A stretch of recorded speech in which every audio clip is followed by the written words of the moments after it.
Man robbuka. Robbing kim? Robbim Alloh, unga hayotim davomida ibodat qildim. Dining nima? Dinim islom. Sizlarga jo'natilgan kishi kim edi? U Allohning elchisi Muhammad alayhissalomdir. Iymonli kishi savollarga mana shunday qilib to'g'ri javob beradi. Mo'minning hayotida qilgan ibodatlari hamda qilgan barcha solih amallari uni oldiga kelishadi. Munkar va nakir so'roq savol uchun kelishganda, nurdan yaratilgan bir maxluqot kelib uning bosh tomoniga turib oladi. Bu uning hayoti davomida qilgan barcha ibodatlaridir. So'ngra boshqa amallari ham himoya uchun kelishadi.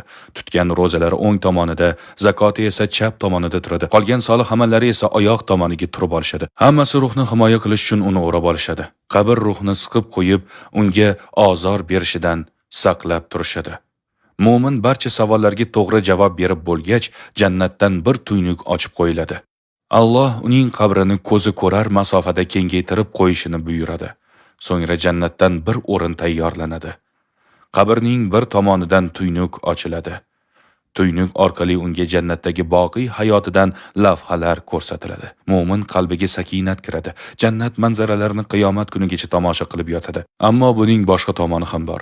Iymonsiz o'tganlarni kutib turuvchi azob uqubatlar. Bu hayoti gunohlar bilan to'lganlar uchundir.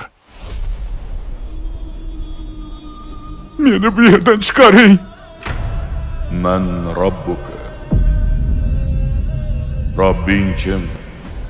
Chiqaring meni bu yerdan. Dining nima? Sizlarga yuborilgan kishi kim edi? Qabrda bunday savollarga miya emas, qalb javob beradi.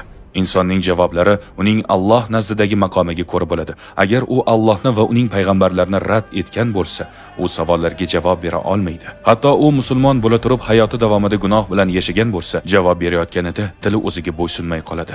Ba'zilar uchun bu holat farishtalar bilan oddiy bir suhbatdek o'tadi, ammo boshqalar uchun esa so'roq savol jarayoni og'riqli kechadi.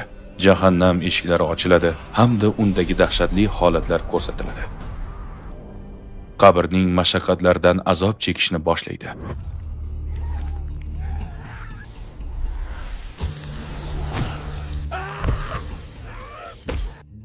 Olov tafti va jahannam hidi kelib turadi.